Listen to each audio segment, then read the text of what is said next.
Everyone knows the tales of haunted houses, creaky floors, flickering lights, chilling winds and empty rooms.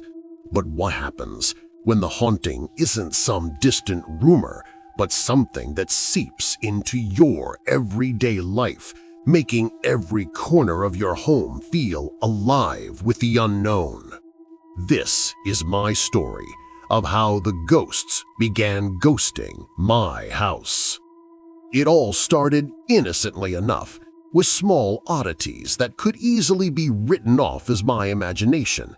A misplaced book here, a shadow flickering too quickly for my eyes to catch, soft whispers brushing past my ears when no one else was around. At first, I told myself it was just stress, maybe the house settling. But then came the knocking, soft, deliberate tapping coming from behind the walls, always at exactly 3:07 in the morning. Not the front door or a window, but deep inside the walls themselves. The sound was rhythmic, like Morse code, a message just beyond my understanding.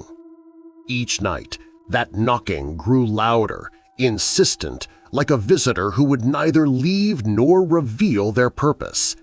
I tried ignoring it, covering my ears, but the house seemed to respond, doors creaking open by themselves, revealing dark, empty rooms that suddenly felt charged with something unseen. Personal belongings shifted inexplicably. I would leave my keys on the kitchen counter, and the next morning find them in the freezer. The sense of being watched became unbearable. Heavy eyes, unseen but always present. One night, driven by a mix of fear and curiosity, I stayed a week downstairs and watched the shadows dance across the peeling wallpaper. Suddenly, a cold breath, so icy it froze the air, brushed my neck. I spun around. Nothing, just the quiet hum of the old heater and the lonely whispers creeping through the cracks. It felt like the house itself was alive, breathing alongside me in the dark. Then came the voices, soft at first, muffled murmurs twisting into words I couldn't quite catch, until one night I distinctly heard my name whispered just beyond the edge of hearing. Was it a friendly plea, a warning, or something darker?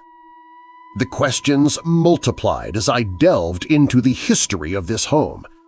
The old newspapers told a haunting story.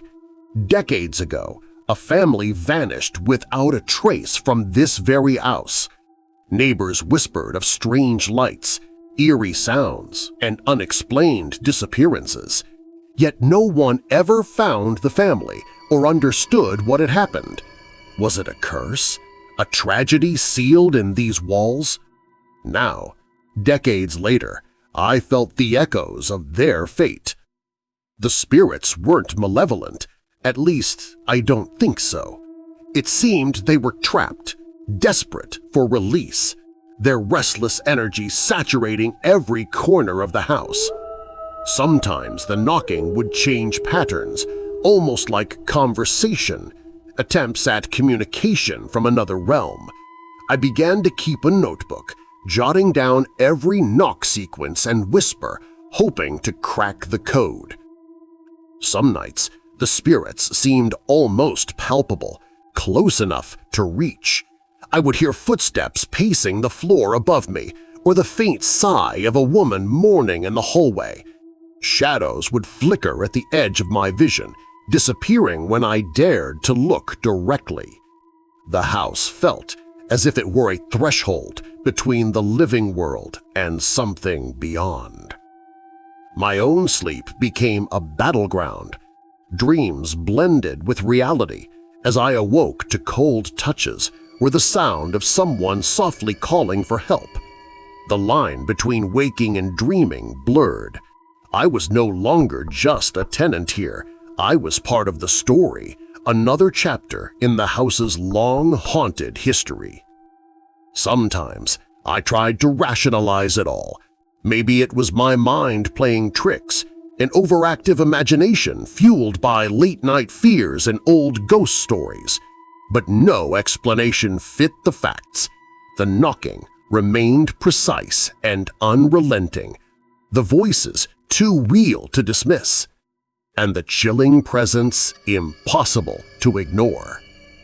One stormy evening, the haunting intensified. The power cut out, plunging the house into darkness.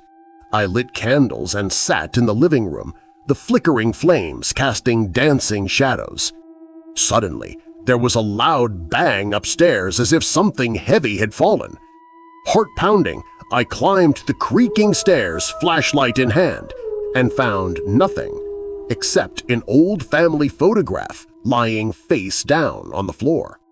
The faces in the picture seemed to stare right through me, their eyes pleading. Then came the final, unnerving sign. My reflection in the mirror one night smiled back at me when I did not. The smile was slow, deliberate, and cold. It left me shaken for days. Seeking help, I reached out to a local paranormal researcher who came equipped with instruments and cameras. During the investigation, temperatures dropped suddenly, electromagnetic devices went haywire, and voices were captured on recorders, disembodied words lost to static, but indisguisably there. The researcher told me something I hadn't dared to admit. This house was a gateway, a place where the veil between the living and the dead was thin. What haunted this house were not just ghosts, but echoes of lives, pain, and mysteries buried in time. The spirits were caught in a limbo, reaching out for connection, for answers, for peace. Now, living here is a daily challenge. I'm careful not to disturb things that should remain still, and yet I no longer feel entirely alone.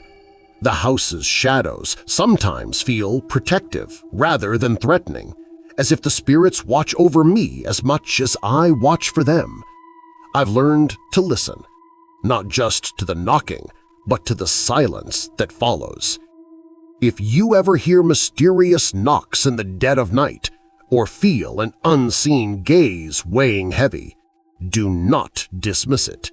Sometimes the ghosts in your house might be waiting to share their story, or perhaps to ask for yours. So beware the quiet hours when the world seems stiller and the shadows seem deeper, because ghosting my house is no legend. It's my chilling reality.